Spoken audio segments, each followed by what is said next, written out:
Good afternoon, everybody. We're just going to wait a couple of minutes to let everybody into the Zoom room. So just give me a couple minutes and then we'll get started.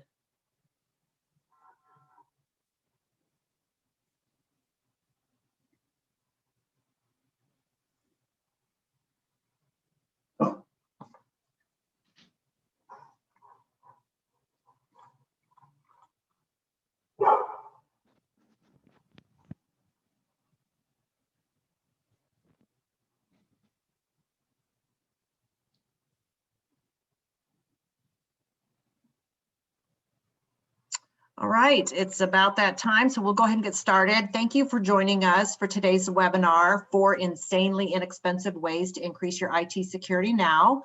I am your host, Nicole Edgington, CEO of Sunstate Technology Group. For over 15 years, Sunstate Technology Group has delivered competitively priced IT support and network consulting to businesses of all sizes. According to Intellectual Point, a national IT publication, hackers attack a computer in the US every 39 seconds, and we want to arm you with the best defense in ensuring that your company is not on the list. And now I'm happy to introduce you to our featured IT expert, the Director of Operations here at Sunstate, Stuart Hensley. Stuart has more than 25 years of experience in technology, which he uses every day, helping our clients to cut costs, maximize productivity, and increase IT security. In fact, many of you joining us for this webinar today know Stuart, and while we all appreciate his incredible technical knowledge, what we appreciate most about Stuart is how he always goes the extra mile for clients. His dedication to solving problems quickly and thinking strategically builds trust, and trust is the foundation of what we do here at Sunstate. Trust allows our team to be truly strong technology partners for the wide variety of businesses we serve. Stuart, thank you for stepping in for John, who was not able to join us on today's webinar. We appreciate you graciously taking the helm and sharing the important IT security insights to follow. We will have a few minutes in the end of the webinar for Q&A, so please send in your questions via the Q&A button on Zoom. And now here's Stuart. Hi, everyone. We are excited to be starting these webinars, and I apologize if you're joining because you saw John's handsome picture on our advertisement, and now you get me. So we definitely want to get this started, and and as we present this, I know there'll be a lot of questions, and so please send them in, and we'll be glad to answer those as we go. So today, security is the hot topic, and here at Sunstate, we felt like it was important to share some of the biggest issues as well as some of the solutions and inexpensive ways to protect your company, networks, and computers. Phishing is a key word now that's thrown around a lot, and now we have spear phishing and other tech acronyms that are kind of hard to understand. The simple definition of phishing is a type of social engineering attack, and in the last year has gotten a lot more personal or specific. We're going to show a couple of examples of phishing that you may have seen or your coworkers. This first one is, we have 2 examples there, that Microsoft account team and the Netflix. These are emails that are circulated often. The biggest thing to notice, and we always tell people, if it's got a hyperlink in it, like the Netflix one, you see restart your membership, we always tell them to hold their mouse over it. And a lot of times it'll tell you in that pop-up exactly where it's taking you next. And you can tell that Netflix is not in the name and so on. And so it's an easy way to kind of detract for it. But you can see they're getting sneakier and sneakier about the content that they're putting in. The next one, and most people have, is a PayPal account.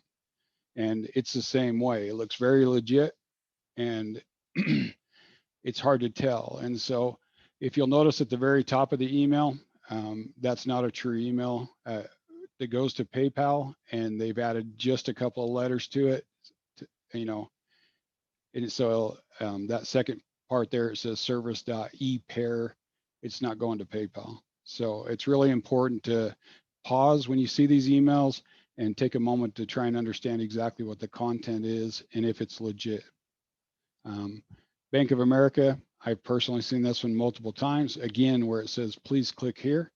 If you just hold your mouse over it, it will actually tell you where it's taking you next.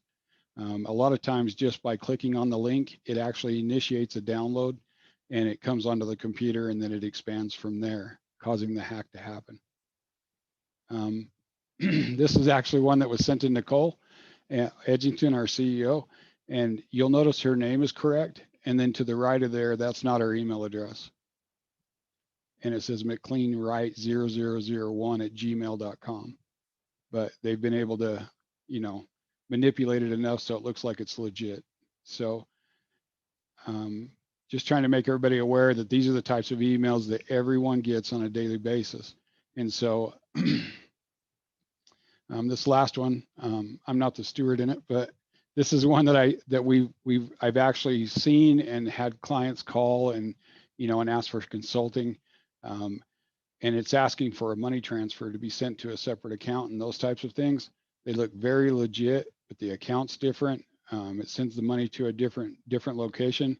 And it's important to know that in every case that I've ever seen, the money is almost non-recoverable. And so it's very important. And, you know, we know that accounting departments are very busy and they get hundreds of requests to pay vendors. And if you don't scrutinize those emails, then these types of things slip through the cracks. So what can we do? So tip one, you got to educate your users. One of the things that we know for a fact is 90% of all security breaches are caused by end users, not by someone hacking outside of the network. We're always worried about the firewall, the wireless that we share, like our guest networks and things like in our companies, and we're able to lock those down. What typically happens, because email is encapsulated, it comes closed, it passes through some filtering, and then the user opens it up and clicks on the link, and that's how it starts from there. So phishing itself is usually very personal and it's targeted to an individual. And so employee training is the first tip. And it's super important that you're able to educate your users what to see or what they're looking at and what to watch out for. There are options, and Sunstate has been vetting those options to find the best solution. We can provide a training campaign that starts month one, where we work with your management and approve a template or a bogus email that we actually send out to all users.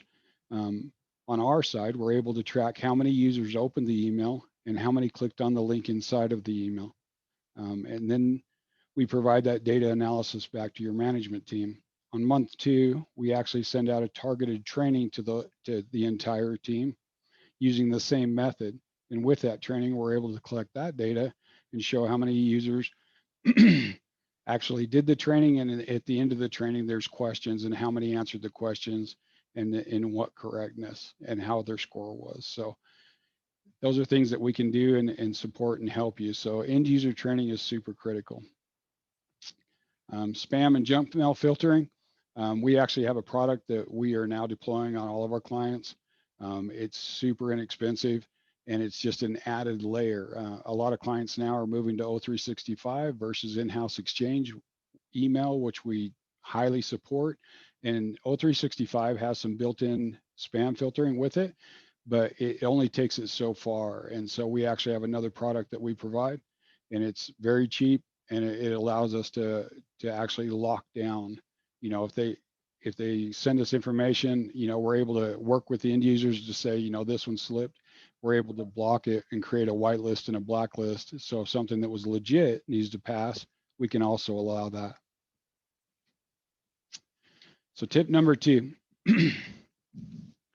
one of the biggest things that I see a lot of managers, CEOs, and so on is they have an issue in-house with a user maximizing their internet usage, and it's not work related.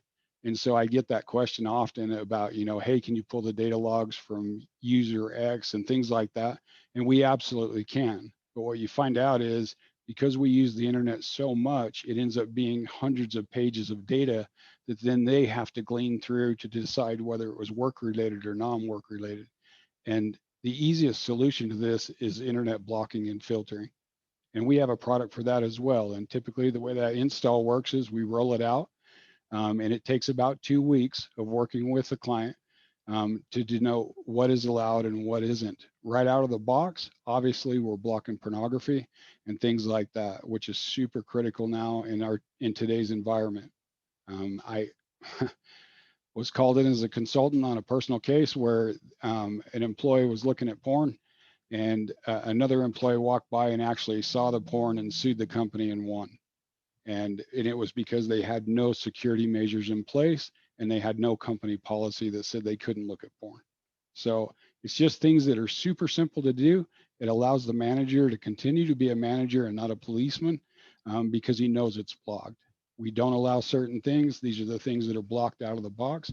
And it can be very granular. You don't want them hunting for a job while they're at work, you can block job hunting. If you don't want them getting on Facebook, you can block Facebook. So it's kind of an interesting analysis, because just 5 years ago, the average user at work was around 15 to 30 minutes on the internet for personal use. And today it's over an hour. And so it's really important to try and get that time back. And the easy way to do that is just put in that solution of internet blocking and filtering. And then it allows you to know that it's just not allowed. So what they are doing is work related and not personal use. Tip number 3. One of the biggest things that is important to do, and I know that everybody sees it, and you'll get a pop-up sometimes on your computer that a new patcher has been released. Sunstate actually takes this farther. And so through our managed service, we have scheduled maintenance after hours on every single machine. Part of that is cleanup, and the other part of that is updates. So we literally patch and update based on manufacturer releases for hardware and software. And this includes third-party patching like Adobe, Java, Chrome, things like that. And I don't know if you guys have seen the updates recently, but just in the last 3 months, Chrome has rolled out an update almost monthly, and where they were doing one time a year before that, and they've had 3 releases in just the last 3 months. So it's really important to stay up to date. We can help you do that. So if you have questions about that stuff, we're happy to help. Tip number 4. This is one of the ones I always start out when we consult any company, and it's the easiest one to do, and we can help you, and we can even provide you the template. So years ago, it was called an internet usage policy, and today it's a technology use policy. And the reason it's called that is because every year there's some new technology that's being introduced into, private networks. The biggest one we see today is BYOD, and that's bring your own device. And there's a lot of companies that are allowing that. They allow employees to bring their tablet to work and things like that and use it at their desk. Well, it's on the same network as the rest of their technology, including their HR, their finance, and things like that. So there are ways to segment it and protect the network from the BYOD devices. But the most important part is to have a technology use policy in place. The former screen, when I was talking about internet use and all of that, it can be included in there. What is allowed at our company, what is not allowed at our company, whether it's your personal device and you're on our network or so on. So this one's super simple, and it needs to be reviewed annually. And that's part of the things that we do in our monthly service with our clients, is we're reviewing those things with them, helping them keep it up to date. And then you also have to have it put out to your employees and signed. So this to me is probably one of the easiest and most critical things you can do, along with the other things that I provided. This is just the breakdown of that. So the easiest thing to do, and again, we can provide that template and create that policy and then roll that policy out and keep it at least an annual review of it, and then train off your employees and get signatures on those. So it's just a way to cover yourself and your business. And then it also cuts down on those HR issues if there is an incident in the future. So now what? Sunstate increases IT security for your company. We're happy to consult with you and help you. If you have any questions or anything like that, please send an email to sales@sunstatetech.com, and we'll reach out to you and set up an appointment and be able to individualize that with your individual company, or personalize that with your individual companies. Did I go too fast? Thank you, Stuart.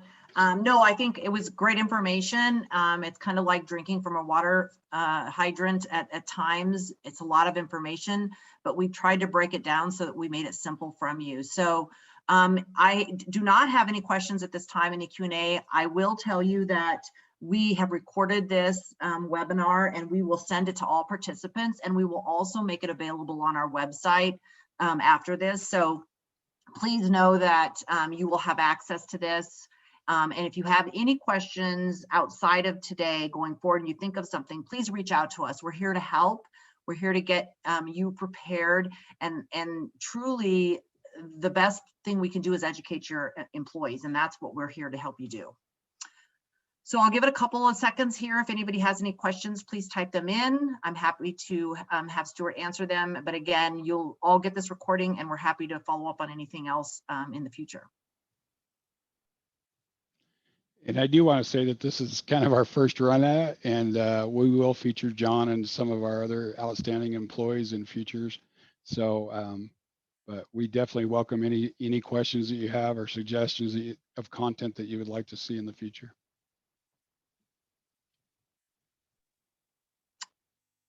Hey, Stuart, so one of the questions came in is, what about company cell phones and phishing? Yeah, and so the same thing applies.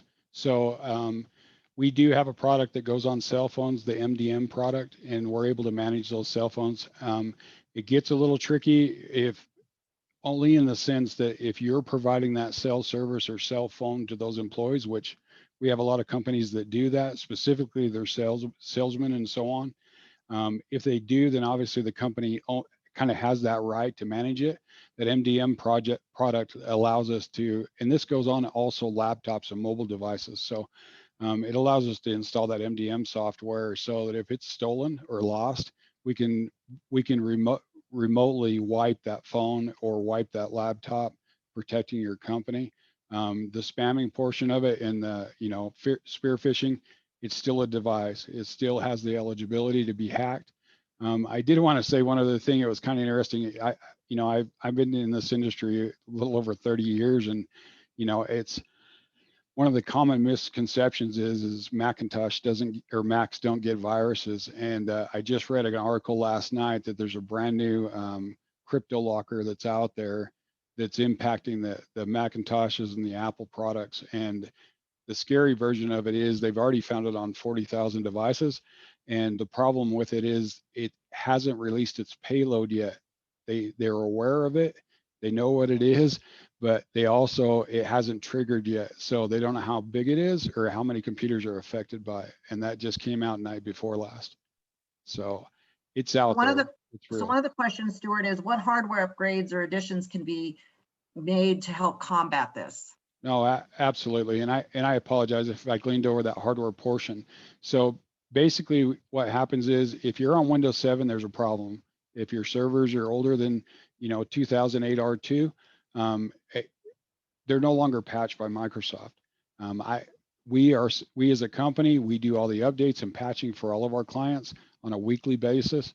But just know that once that software reaches obsolescence, Microsoft no longer supports it. They won't release updates and that patching. So when that new hack or whatever it is that comes out or virus, it's not able to apply a block for it. So it's super critical. It's the same with switches, routers, and the networking equipment. Those are things that we also update and patch.